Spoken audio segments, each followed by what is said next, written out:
Right? Any questions about that? Right, so this was developed in the 1800s, but this is a set of rules that we still follow today. It's like the gold standard for showing that a particular pathogen, a particular microbe causes a particular disease. Right? Any questions about this?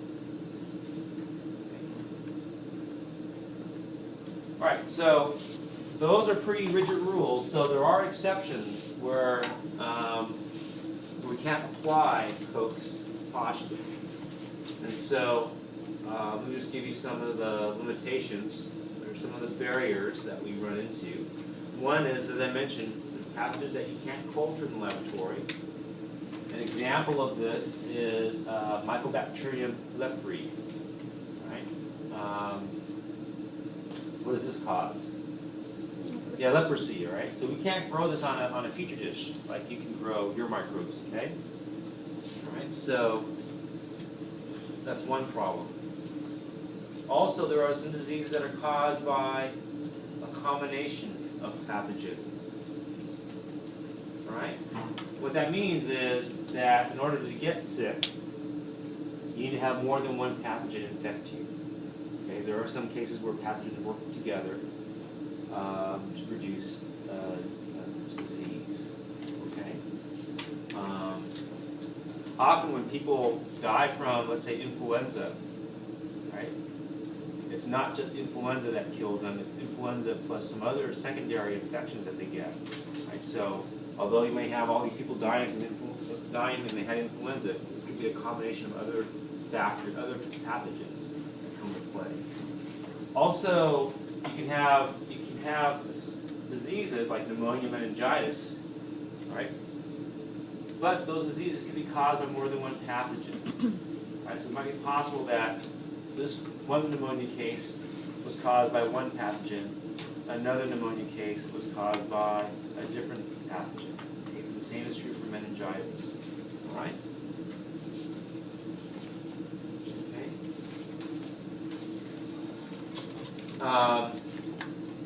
So some of you might be aware of this. There's also, you may have heard about meningitis in the news. From what? Does anyone know? It's from huh? Yeah, the steroid shots, right? So one of the things that investigators are trying to figure out is what's causing the meningitis. Okay, and so you know, as we look more and more into what's in those injections, right, we do find, like for example, we found fungi. Okay. Now we're finding that there might be more than one fungi. Now we're finding bacteria as well. All right. So there's different microbes that we're finding that could be a possible cause, and so now scientists are trying to investigators are trying to piece together what's making all these people sick. Okay. And it may be more than one possible pathogen that can do this.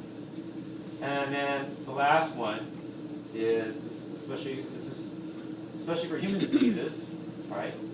You have to use human subjects for disease. That raises ethical issues. Okay?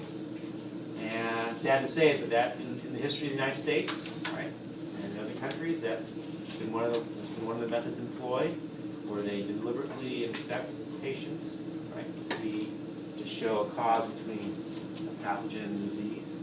Okay. All right. Any questions about this?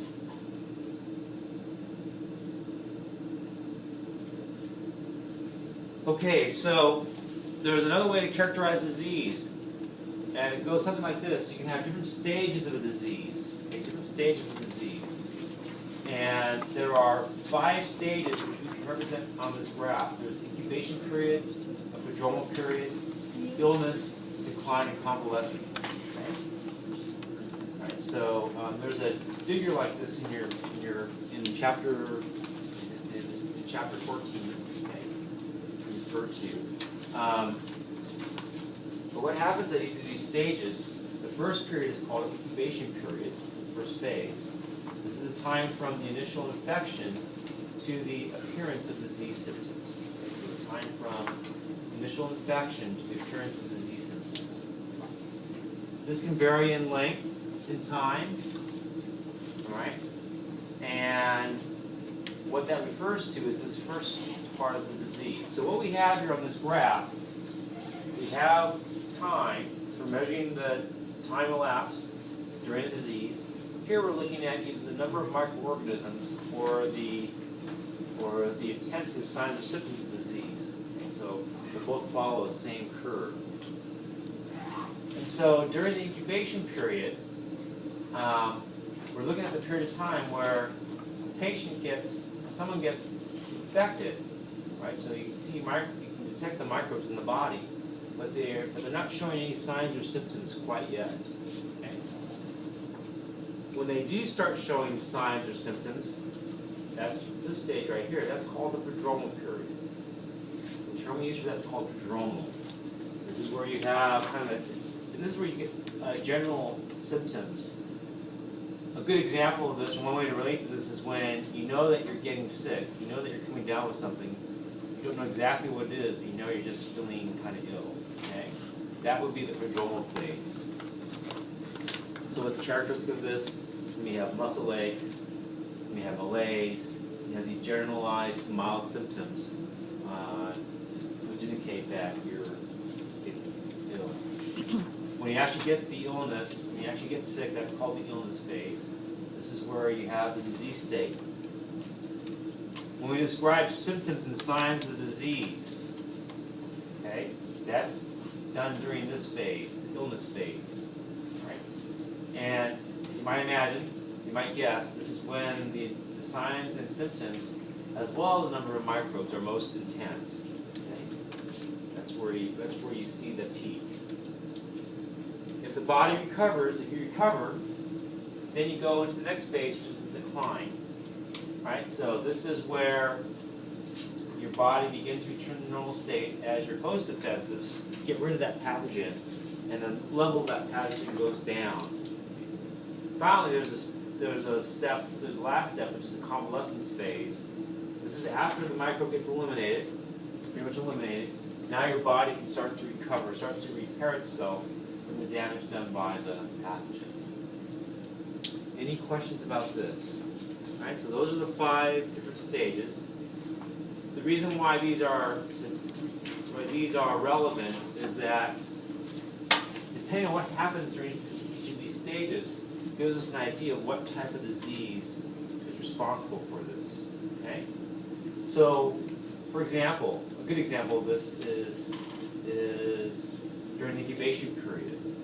Right? There are some diseases that have very short incubation periods. Right? So, for example, there's what we think is a form of hantavirus where people will get sick in the morning. It's called the sweating disease, where people get sick in the morning, and then by evening they're dead. Okay? All right, so that has a very short incubation period probably, right? There's others where, so to give you an example, let's see if you still remember this. There's another example called Kuru. All right? What's that caused by?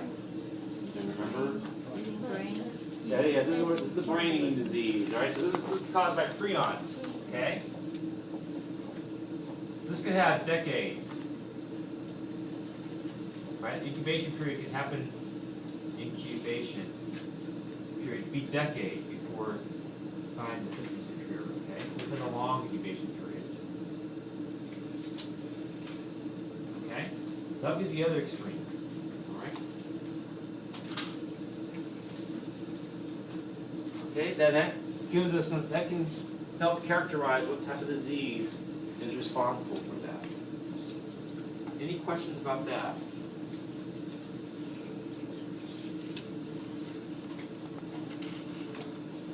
Okay, so again, we're going through some of the basic terms in order to better understand diseases. So when we cover specific diseases, you have a framework to approach the various diseases that we'll talk about.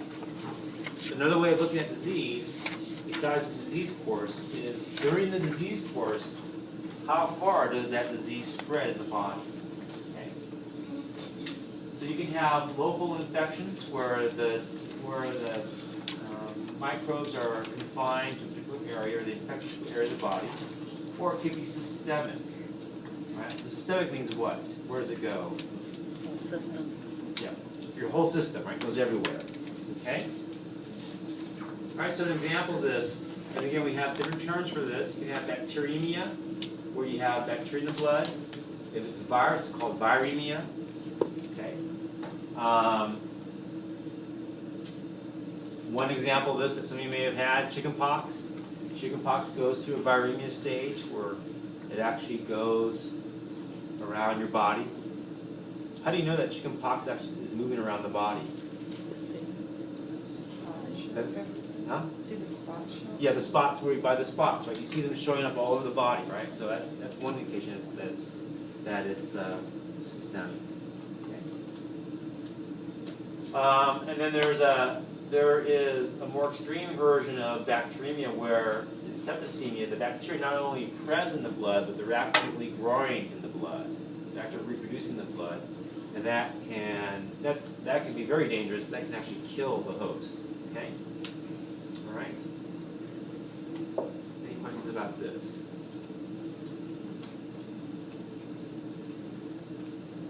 All right. So besides extended infection, is how do microbes get in and how do they get out?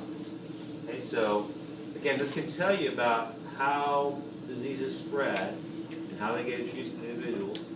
What's valuable about understanding this is if you know how they enter, particularly, that gives you a way of trying to prevent the disease from occurring in the first place. Okay? All right? So if you think if it's from food, right, you can take some precautions about preventing the microbes from getting into your food, right? Or if it's the air you breathe. Okay? So there is some value to having this information. What you'll find is that the portals of entry and exit often can be similar, right? So these are different. These are figures from your book. It shows different portals of entry and exit, right? So one, broken skin would be one. Some of the protozoan parasites that we'll look at today, this is the way they get introduced. This port of entry by an insect bite. Okay. STDs, okay, this in sexual organs. All right, so these often can serve as both portals of entry and exit. Okay. All right, some of the protozoan disease that we'll talk about today, the way they're spread is by fecal contamination.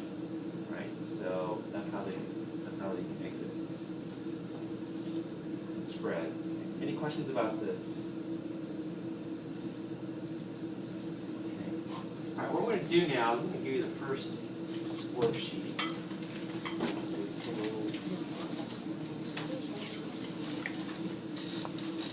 Also, if you want to turn in your ticks,